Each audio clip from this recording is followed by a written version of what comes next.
I'm just a rock chick. I would describe my music and my sound as Avril Lavigne. It's the best damn thing.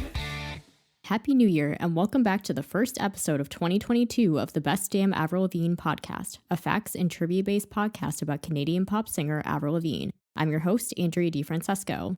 So I know it's been quite a while since our last episode. It's probably been a little over a month at this point, but I wanted to take some time to work on some other projects and take a bit of a break from the podcast, kind of recharge and all of that. And of course, since that time, we've gotten tons of new content from Avril. So in this bonus edition of the Best Damn Avril Lavigne podcast, we'll review everything that's happened with Avril since our last episode. From a new single to the official album announcement, a surprise performance, new interviews, and so much more. There's so much to discuss, so let's get into it.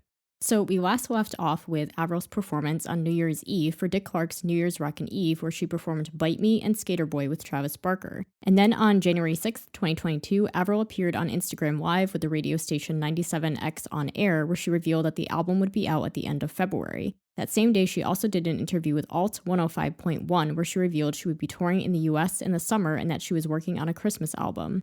Additionally, Amazon France posted preliminary information about the album, including the title, release date, and track list, which was later confirmed when it was posted a few days later on Avril's official website. The only thing it did not reveal was the album cover. Instead, the site used a promo picture from the Bite Me single, which showed Avril on the set of the video with her back to the camera wearing a motorcycle jacket.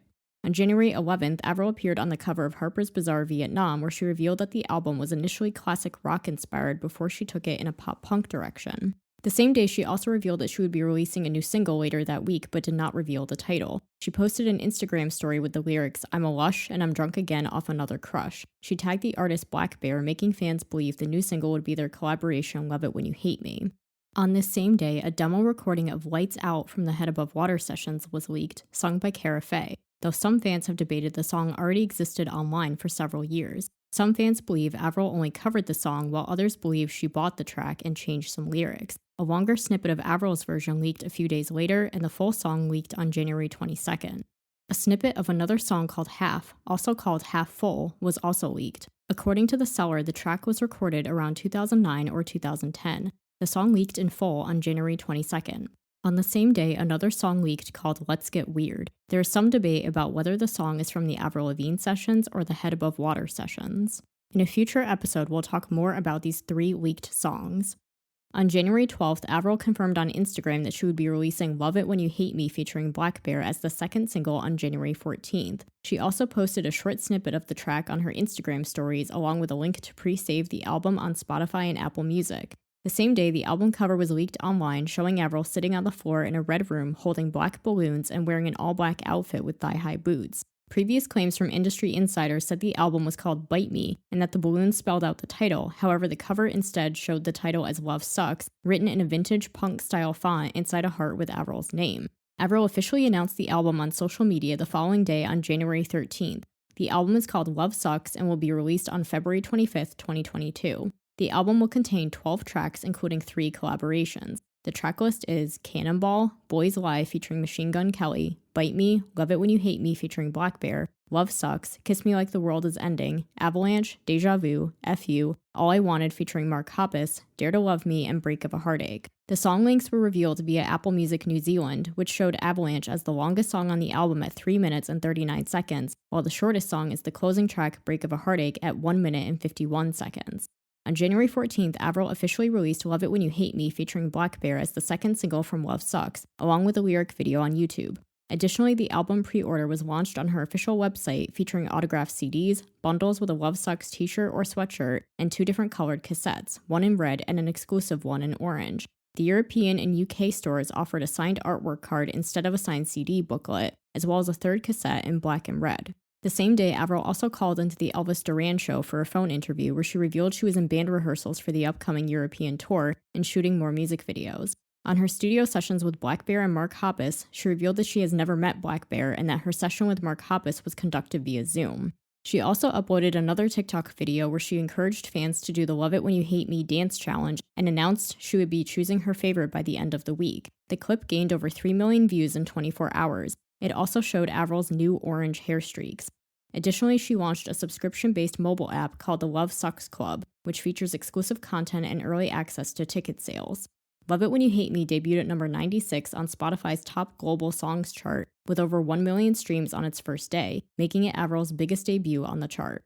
On this same day, an episode of the Spanish TV show Tu Cara Me Suena, Your Face Sounds Familiar, aired, featuring comedian and actress Eva Soriano, imitating Avril's performance of Skater Boy from the Brit Awards in 2003. On January 15th, Avril performed as a surprise guest in the lineup for iHeartRadio's Alter Ego 2022 event. The setlist included Girlfriend, Bite Me, My Happy Ending, and Skater Boy, and she wore a custom plaid skirt designed by Michael Ashton. On January 18th, Avril did a cover story for Galore magazine where she discussed her feelings on social media, the toxic media culture of her early career, the infamous Melissa conspiracy theory, and working with Mark Hoppus on Love Sux. The same day, she was also revealed to be part of the lineup for the festival When We Were Young in Las Vegas, scheduled for October 2022. Other acts include Paramore, Taking Back Sunday, Jimmy Eat World, My Chemical Romance, A Day to Remember, The Used, A Fire Inside, Alkaline Trio, Dashboard Confessional, Pierce the Veil, Boys Like Girls, Bring Me the Horizon, and more. This same day, she also appeared on Mark Hoppus's radio show After School Radio on Apple Music, where she chose her favorite songs to play and discussed her new album as well as plans for the upcoming year. She also revealed that she has been in meetings with different production companies for the Skater Boy movie, and that they will then hire a director and write the script to begin filming. On January 19th, Avril did interviews with 92.9 The Beat and Q99.7 The Cookout. The same day, it was revealed that she will be a guest on The Kelly Clarkson Show on February 1st. On January 20th, she did an interview with 93.3 Alt AZ, where she revealed the concept for the Bite Me acoustic music video was created by Modson, and that Love Sux was one of the first songs written for the album. On January 21st, Avril tweeted that she will be part of the lineup for the Boston Calling Music Festival scheduled for May 27th. On January 23rd, Avril did an interview with Australian outlet The Project, and on January 24th, she posted photos from the March cover issue of Inked magazine, where she discussed her tattoos. And Love It When You Hate Me was sent to pop radio on January 25th and is scheduled to impact Hot Adult Contemporary on February 7th. So that brings us up to date with Avril's latest activities and music news as of the time that I am recording this. Once Love Sux is officially out, I'll do a whole episode on it just like we did with Avril's other albums, but for now, here's some fast facts about the album. Love Sux is Avril's 7th studio album, and it will be released on February 25th, 2022 from DTA Records, an independent label owned by Blink-182 drummer Travis Barker, launched in 2019 as a joint venture with Elektra Records owned by Warner Music Group. This will be Avril's first studio album released under DTA Records. The standard edition of the album contains 12 tracks and runs at 33 minutes and 29 seconds, her shortest album to date in terms of running time. It's not currently known if there will be a deluxe edition. Break of a Heartache is one of Avril's shortest songs to date, besides the intro song Black Star from Goodbye Lullaby. The font for the album is a custom-made font called Avril Spray Paint. Love Sux is her third album to bear the parental advisory label following The Best Damn Thing and Avril Lavigne. It is also her third album to include collaborations after Avril Lavigne, which contained 2 features, and Head Above Water, which had 1. Love Sux has the most features with a total of 3. It is also her second album with Travis Barker. They previously worked together on The Best Damn Thing in 2007. It is also her 4th album to contain a title track, not including Let Go, after The Best Damn Thing, Goodbye Lullaby, and Head Above Water. And this is also her 4th album to contain self-written songs, following Goodbye Lullaby, Avril Lavigne, and Head Above Water. Love Sux contains 2 self-written tracks, Dare to Love Me and Break of a Heartache. And now let's talk about some fan theories. So there's a few fan theories going around out there since all this information's come out. So when everyone saw the album cover where Avril's holding the black balloons, some fans think that the balloons, like when you see the shadow behind her, it looks like a couple kissing. And I do think that there is some merit to this theory. I don't think it's an accident. You can see there's what the album cover looks like, and the balloons are kind of cut off a little bit on the top, and it's a more zoomed in picture. And then there's like an alternate version of that photo that shows it from a more zoomed out angle, and you can see the shadow like in full. And it definitely looks to me also like it's a couple kissing. And I definitely think that this was intentional. I don't think that it's just like a weird shadow or like some weird coincidence, because the whole concept of the album is that love sucks, but the shadow of like these people kissing, I think, is supposed to kind of symbolize that like Avril is still hopeful to find love or something. There's also a fan theory that she will dye her hair a different color for each single. So of course she dyed her hair like this red hot pink for Bite Me, and now she dyed it orange for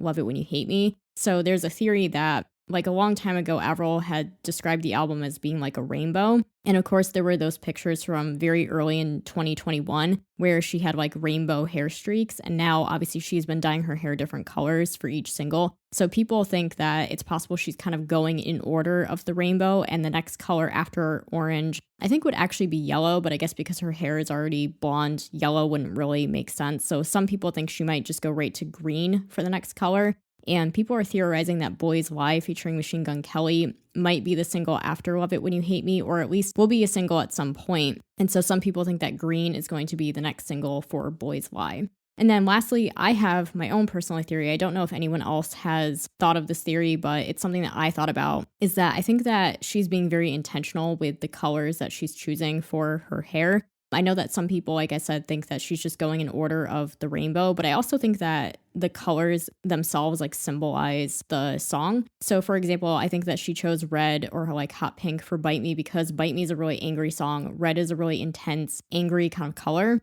And then she decided to go for orange for Love It When You Hate Me because orange is a combination of red and yellow. And I think that symbolizes how red is taking the anger from Bite Me. But the song Love It When You Hate Me is still kind of like a happy, upbeat song and not as angry as Bite Me is. It's kind of like, even though it's like I am angry at this person, but at the same time, I kind of love it when we have this like toxic thing going on. So to me, it's like taking the red anger parts from Bite Me, but the happy yellow elements feeling from being in love from Love It When You Hate Me. So that's, to me, I think why she chose orange, because it's a combination of like the anger and the happiness. Again, I don't know if there's any merit to that theory. It could just be a coincidence. It could just be she's doing a color that she wants to do, or she is going in order of the rainbow. I don't think she's quite, Taylor Swift level when it comes to like Easter eggs and that sort of thing. But I think it's just a fun thing to think about. And it was something that occurred to me as I was listening to Love It When You Hate Me. And I saw like she had the orange hair. I'm like, orange is a color she's never done before. She's dyed her hair lots of colors over the years. She has done hot pink, black. She's done purple, blue, but she's never done orange. So it's just like kind of an unusual thing to see from her. And I was kind of just thinking about it as I was listening to the song. I'm like, I feel like this song blends the elements of anger and happy, and orange is like a combination of red and yellow. So it just really made sense to me. So we'll kind of just have to see, I guess, as the era goes on, if she actually does decide to change her hair color with every single, and if the colors that she chooses seem to line up with the type of song that it's for. But it's just, again, just a really fun thing to think about, I think. So speaking of Love It When You Hate Me, now I'll discuss my reactions on that new single, as well as my thoughts on the Love Sux album cover and the title and the track list and all that good stuff. First, I'll react to Love It When You Hate Me, the single. When I first heard it, when I first heard the snippet, I was a little concerned about it because to me it sounded very pop, like a lot more pop than what she had described the album being like. And I don't have a problem with pop music, but just because she described the album as being alternative and live guitars and drums and all this, and then the snippet that she posted was quite pop sounding. Like the drum doesn't sound like live drums to me, and it's very like rhythmic, more rhythmic than I was expecting it to be, and I was just a little bit like, oh, I don't know about this one. And I will say it took me a few listens to really get on board with the song. Like once the full thing came out, I had to listen to it quite a few times, I think, to really get on board with it. I will say that I think the most common maybe like complaint or criticism that I've seen about it is that it's way too short, and I will agree with that. I think that, that's the trend these days, is that songs are really short, especially in pop punk music. That's just kind of the way that the format has always been. And I've also seen some claims online about John Feldmann, who produced most of this album, like pretty much every song I think he produced. Something about John Feldmann, I guess, as a producer is that he does not like to produce songs longer than 3 minutes, I guess, for like his own attention span. So that could be part of it too. Bite Me is also quite short, but it feels like a complete song because it has a bridge and everything. Like, I don't mind songs being short. I actually prefer it when songs aren't overly long just because I don't have the greatest attention span either. But I think it's about, not necessarily about what length the song is, but I think it's about, does the song feel complete? Does it feel like the song has kind of fully reached its storytelling and it feels like there isn't something missing by the end of it? So to me, Bite Me feels like a complete song despite the fact that it is pretty short. because we do get a bridge and like a final chorus and all that. Whereas Love It When You Hate Me doesn't really have a bridge. And that's one of the things that Avril is also most known for is her bridges. And the fact that this song doesn't have it, I think is why it feels a little bit lacking to some people. And as far as like the Black Bear part of the collaboration, I think a lot of people were not sure about Black Bear. Like some people have never heard his music. I've never heard his music other than the collaboration that he did with Mod's song called Heavy for his album, which I really, really like. But other than that, I've never heard Black Bear. I'm not ultra familiar with his music. So I think some people were a little concerned, like, oh, how's he gonna fit in with this? I actually think his verse is really good. I think his lyrics are good. I liked his collaboration on Heavy and I liked his lyrics there. So I think that is pretty consistent with what I was kind of expecting from him. I think that it made sense to have a feature on this song.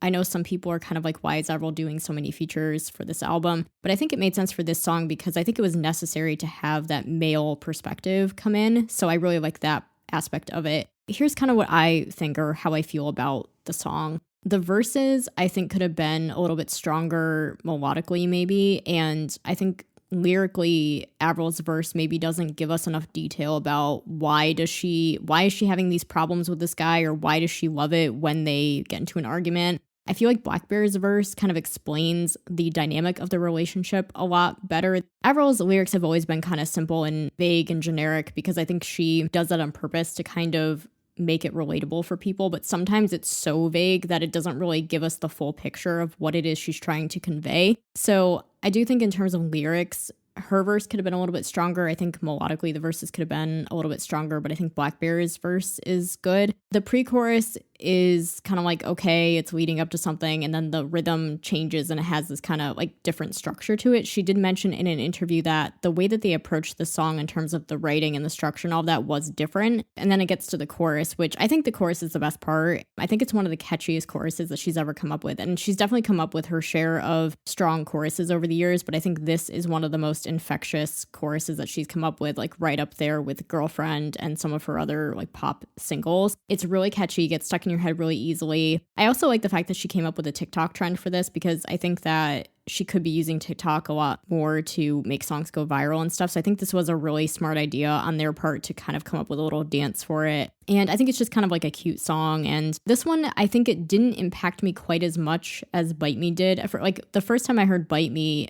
immediately I was like really impressed by it. It was like definitely exceeded my expectations, and the instrumentation, the production, all of that was like just really hits you when you first hear it. Whereas I think Love It When You Hate Me, and I don't think this is an unpopular opinion, I've seen this from a lot of people, when they first heard Love It When You Hate Me, they thought like it wasn't quite as impactful as Bite Me on the first listen. It kind of needs a few listens. I think this one is kind of more of a grower. Do I think it was a good choice as a second single? I guess, but I mean, we haven't heard the rest of the album, so I think only when we hear the rest of the songs will we know, like, was this a good choice as a follow-up single to Bite Me? I was honestly expecting her to put out Boys Live featuring Machine Gun Kelly as the second single because she's been talking about it a lot and she's sort of hinted at it being a single at some point, but I think that one might come later, I guess. It's still kind of unclear if this is like a promo single or is it a proper radio single. I have seen that it's going to have an impact date on radio, so I guess it's going to be a proper single, but there hasn't been like a music video yet or anything like that at the time that I'm recording this. So I would say overall, I think that Bite Me is the stronger of the two songs that we've heard so far, but I do think this one, the way that I've kind of been thinking about it is that I think Bite Me has better verses and an overall better structure because it does have that bridge, but I think that Love It When You Hate Me has a better chorus. So then my general thoughts on the album title and the cover and all of that. So Love Sux is the name of the album. There were initially a couple rumors about what the album title was going to be. A little bit before the album information came out, there were like these industry insiders that had seen the album cover and they said that the album was going to be called Bite Me, but maybe they changed it at the last minute or something. Avril had said in an interview that she was kind of going back and forth between a couple of different titles. So it's possible that Bite Me was, a contender for a title and then they decided to change it. A long while back, fans also thought that the album was going to be called MFP. So I will say, I think that Love Sux, it's spelled Lovesux. I think that Love Sux as a title I prefer that to Bite Me. I didn't think that Bite Me made any sense as an album title. It just didn't sound like an album title to me. I think that I would have preferred MFP as a title or maybe something else. Like there's a few other like title tracks on the album that I think would have made better titles. So Love Sux to me is just a little bit generic kind of. I don't know if it really like stands out. And the like SUX spelling, some people say that they think it's a little like on the juvenile side. Kind of, it does seem like something that like a middle school girl would kind of write on her notebook or something. I don't know. But I also think that it encompasses what the album is about. Like what Avril has said about it so far is that she went into making this album being so over love and relationships and feeling like genuinely love sucks. So I can kind of understand that. And, I think that it kind of makes sense with the whole like pop punk theme and stuff. I think it's not her best title. I don't think it's her worst title, but I don't think, I just think there could have been like better titles, I guess. So I'm just kind of like on the title. In terms of the cover, when I first saw it, I was surprised by it. It was maybe exceeding what I thought, my expectations were going to be for the cover. I think there's kind of a lot to process with it because of like the balloons and the shadow and all of that. Like some people are really analyzing the cover and, analyzing like why is she sitting, basically doing the splits, like why is she sitting on the floor? Why is she holding the balloons? What do the balloons mean? Why are they black? Why is the album cover red? People are getting like really into their theories with the album cover, and I think that's really interesting. So I suppose there could be, symbolism behind a lot of the choices that they made. The red and black, I think, makes sense because that's always been kind of like Avril's signature color scheme. Definitely very like emo, reminiscent of that kind of era of music. Some people think that the balloons symbolize kind of like letting go of relationships or like still holding on to them, like that hope. And as we mentioned with the shadow that looks like a couple kissing and all of that, I definitely don't think it's her worst album cover. Like for me, the worst album cover will always be the self-titled album. Like I just hate that picture so much. It's really like creepy and not very flattering and way too like overexposed and everything. So I think in terms of like photography, I think it's well shot. And I think it's interesting that she went for a concept because as some people kind of talked about once the cover was revealed, people were talking about the other covers that she's done. How does it rank amongst those other covers? And I do think that it's one of her more interesting covers for sure. Like it's definitely one that stands out, especially because of that red. Somebody had like put all of her album covers together, and this one definitely stands out amongst the other ones. And she's never really gone for concepts for her album covers. I think she started experimenting with that more around the Goodbye Lullaby era.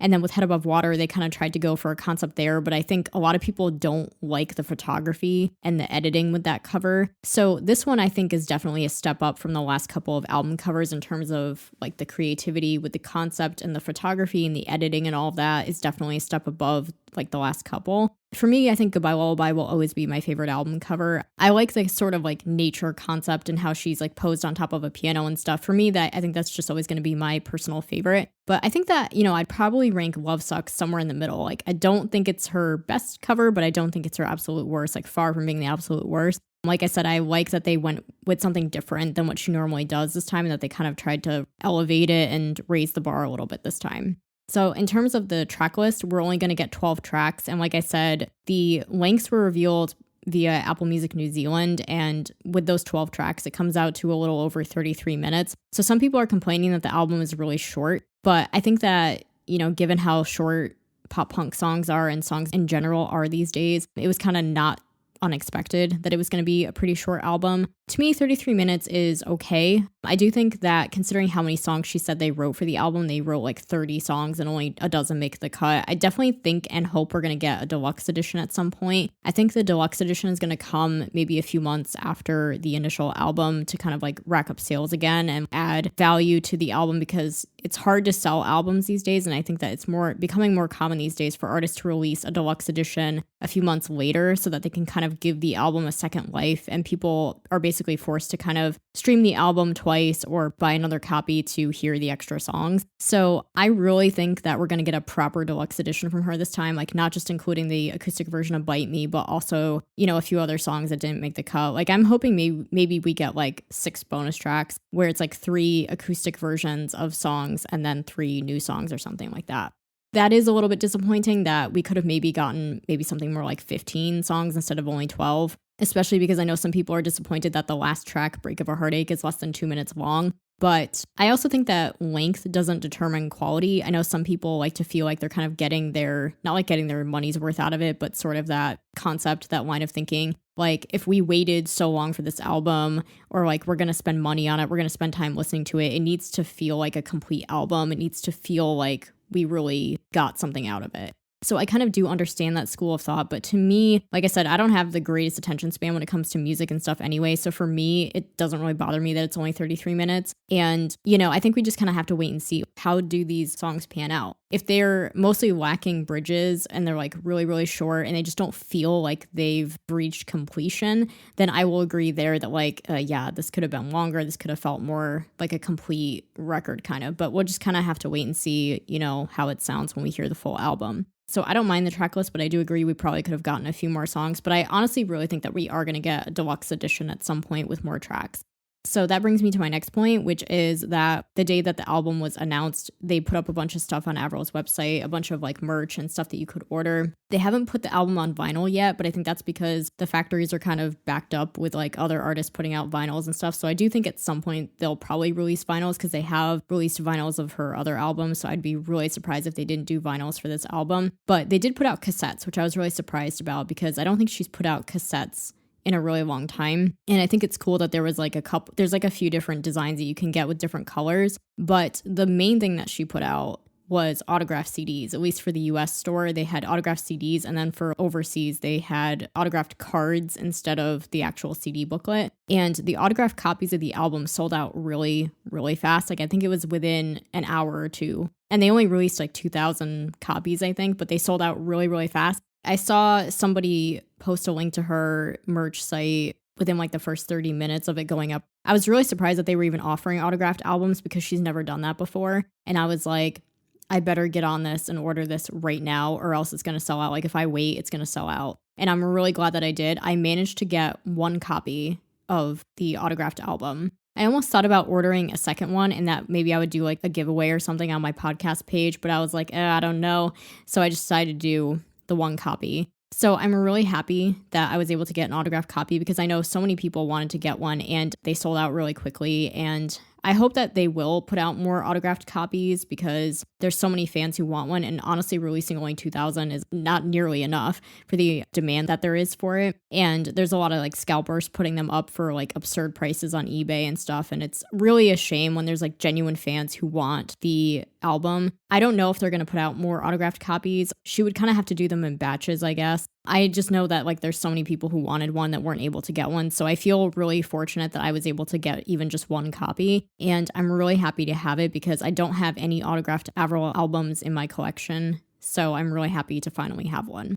And like I said, I wasn't expecting her to release autographed copies at all because she's never done that. For example, Taylor Swift did that with a lot of her recent albums and they were very fairly priced. It was like $15, which is a very good price for an autographed Avril album. I guess I wasn't ever imagining that she would do it just because she hasn't done it before and because, again, they'd have to offer kind of a lot of them and that would be a lot for her to have to sign and stuff. So to me, it feels like sort of like a thank you to the fans because it is her 20th anniversary in music. I feel like that could be part of the reason why she decided to offer them, but also because, again, it racks up the physical CD sales and stuff. But I like to think of it as like a thank you from her to the fans for kind of sticking with her this long. And again, to be able to have that in my Avril collection is really, really cool. And I'm really happy and grateful that I was able to get one. And I'm really sorry for the people who weren't able to get one. I hope that eventually they will put up more, but we'll have to see, I guess.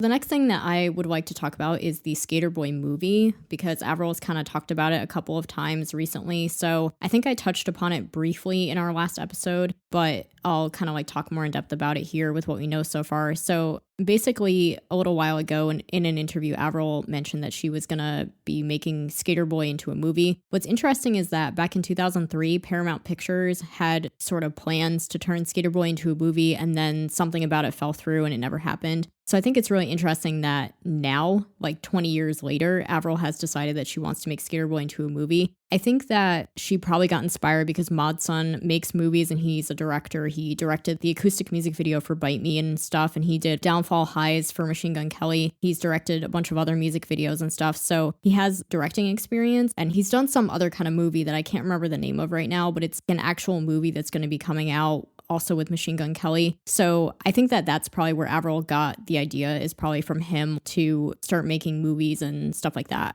I feel like he's for sure helping her with like the production side of it. So what we know so far about it is that she said she wants to turn Skater Boy into a movie. And at first I thought it was going to be sort of like a Taylor Swift All Too Well 10-minute short film kind of deal where it's like not really a movie. It's more like a short film with the song playing over it. And then it would be released to YouTube or something like that. And that's kind of it. But what she has said about it more recently to me sounds like it could be like an actual feature full-length movie. I don't think it'll be released in theaters because a lot of movies nowadays get put on streaming. I feel like if she's under the Warner Music Group, it's possible it could be like an HBO Max exclusive or something like that. Possibly it could go on YouTube or something. But she talked very recently in an interview about how she was meeting with different production companies and writing up a treatment for it, presenting like her storyboards and ideas for it, and trying to find a production company that seems like the right fit. And then they're going to find a director and write the script and start filming and all of that. So it sounds like right now it's in the pre-production process, like they haven't even begun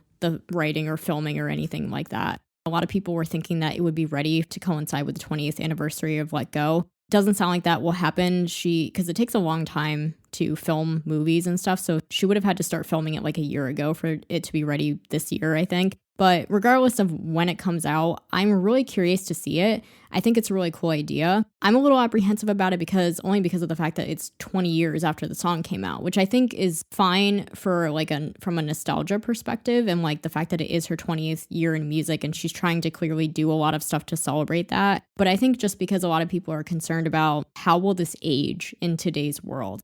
The whole trope about like these star-crossed lovers and, you know, the skater boy and all that was very of its time in 2002, but now in the 2020s, I just don't know if it really ages well in today's world. So I feel like they'd have to really kind of like update it. Like I think they could still keep the whole concept of like a skater boy and like a preppy girl and stuff. But like I said, that was like such a stereotype back then that doesn't really exist now. And so I feel like they really have to be careful with how they play it and how they present it to still kind of like make sense in the society that we live in today, where we're a lot more conscientious of stereotyping people. And I guess like some people kind of find the song to be like anti-feminist in a way. And so I guess they just have to be really careful with how they play it for it to fit in today's world. So I'm just really more curious than anything to see how it comes out. And I hope that it comes out really well and not like, oh, this would have been better 20 years ago.